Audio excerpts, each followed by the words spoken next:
वाराणसी यानी कि काशी, जो कि कहा जाता है कि भारत में गंगा नदी पर बसा हुआ है। यह शहर हिंदुओं के जगत में तीर्थ यात्रा, मृत्यु धाम और शोक के परंपराओं में केंद्रित स्थान है। शहर में मुस्लिम कारीगर संपत्ति परंपरा है, जो कि लोगों को कहना है, और हिंदू धर्मों का मानना है कि यहाँ पर मरने से भी मृत्यु प्राप्त नहीं होती, बल्कि सीधा स्वर्ग का रास्ता मिलता है। बनारस का काफ़ी इतिहास पुराना है।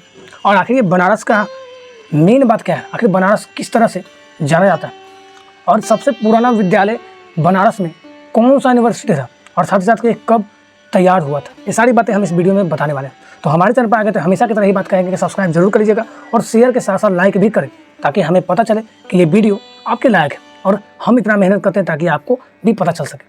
तो चलिए चलते हैं अगले वीडियो में और बताते हैं कि आखिर ये पूरा राज और पूरा इतिहास क्या है। हमारे हिंदू धर्म में न जाने कितने सारे ऐसे अवधारणाएं हैं, ऐसे कितने सारे इतिहास हैं जो कि आज तक हमें नहीं पता। और जी हाँ, ये बनारस के गलियों और बनारस में बसे शिव भगवान और वहाँ के इस विशाल काय दृष्टि को ठीक से अभी भी नहीं जानते। इसीलिए भारत का ये बनारस यूपी में स्थित है, और ये बनारस नदी के बाएं किनारे स्थित है, जहाँ पर रोज़ सुबह और शाम आरतियाँ होती हैं, और जहाँ पर रोज़ गंगा की आरती और भगवान का पूजा पाठ किया जाता है। ऐसा मानना है कि वहाँ पूजा देखना एक अवकाश प्राप्त करने जैसा है। कहा जाता है कि यज्ञ में या उस आरती में शामिल होने से आदमी की मन और शांति जिंदगी में आती है, और वहाँ जाना एक भाग्य की बात होती है। काशी विश्वनाथ यानी कि शंकर भगवान की ऐसा स्थान जो कि जिनके बारे में जानना सब कोई चाहता है। तो आपको बता दें कि भारत के राजधानी नई दिल्ली के राज्य की राजधानी लखनऊ में यह प्रयागराज से 121 किलोमीटर नीचे की ओर स्थित है। कहा जाता है कि यहाँ यमुना नदी का संगम एक अन्य प्रमुख हिंदी तीर्थ स्थल में से है। वाराणसी दुनिया का सबसे महत्वपूर्ण लगातार सबसे बड़ा शहरों में से एक है। काशी, इसका प्राचीन नाम लगभग 2500 साल पहले इसी नाम से एक राज्य से जुड़ा हुआ था। पास के सारनाथ में अशोक की सिंह राजधानी को 5वीं शताब्दी ईसा पूर्व बुद्ध के पहले उपदेश की स्मृति के रूप में व्याख्या किया जाता है। कहा जाता है कि 8वीं शताब्दी में शंकराचार्य ने वाराणसी के एक आधिकारिक संप्रदाय के रूप में शिव की पूजा की स्थापना की, और तुलसीदास ने अपना अवधी भाषा को महाकाव्य रामचरितमानस वाराणसी में भक्ति आंदोलन, जो कि संस्कृत और रामायण का पुनर्चर्चा है, लिखा है कि भक्ति आंदोलन की कई अन्य प्रमुख हस्तियों का जन्म वाराणसी में हुआ था, जिनमें कबीर और रविदास भी शामिल थे। 16वीं शताब्दी में मुगल सम्राट अकबर के दरबार और सेनाओं की सेवा में राजपूत सरदारों ने शहर के प्रमुख शिव मंदिर के निर्माण और विस्तार को प्रयोजित किया। अन्य मंदिरों को भी बनवाया, जो कि कई साम्राज्य व्यय, स्थापन और शैली के प्रदर्शन करते थे। कहा जाता है कि फैजाबाद की संधि की ईस्ट इंडिया कंपनी ने 1775 में बनारस का अधिग्रस्त कर लिया, और शहर बाद में क्रमिक रूप से सौंपे गए, और विजित प्रांतों और अन्य पश्चिमों प्रांतों में बनारस डिवीजन का हिस्सा बन गया। और संयुक्त प्रांत और भारत की स्वतंत्रता के बाद उत्तर प्रदेश रेशम बुनाई, कालीन और शिष्य के पर्यटन और वहाँ पर घूमने के लिए स्थानीय आबादी की एक बड़ी संख्या रोजगार देने लगा।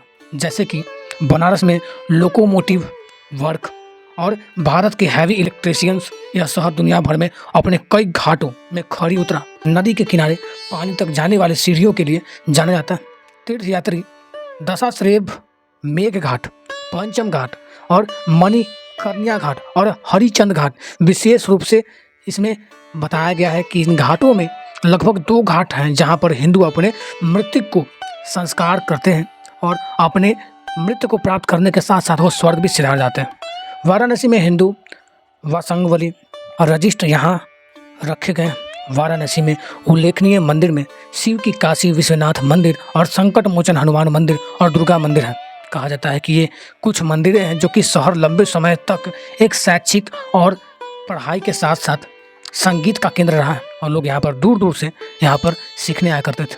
कहा जाता है कि भारतीय दर्शन, कवि, लेखक और संगीतकार शहर में रहते हैं। इस शहर में न जाने कितने सारे कवि, लेखक, संगीतकार और बड़े से बड़े लोग यहाँ से निकलकर अपने इच्छा शक्ति से दुनिया पर राज करते हैं और करते आए हैं।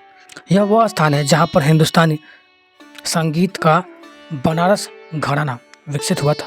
कहा जाता है कि संगीत 20वीं सदी में हिंदी उर्दू लेकर प्रेमचंद और शहनाई वादक विलियम लाह खान इस शहर में जुड़े थे। और भारत का सबसे पुराना सांस्कृतिक कॉलेज बनारस संस्कृति कॉलेज है, जो कि 1791 में ईस्ट इंडिया कंपनी के शासनकाल के दौरान स्थापित किया गया था।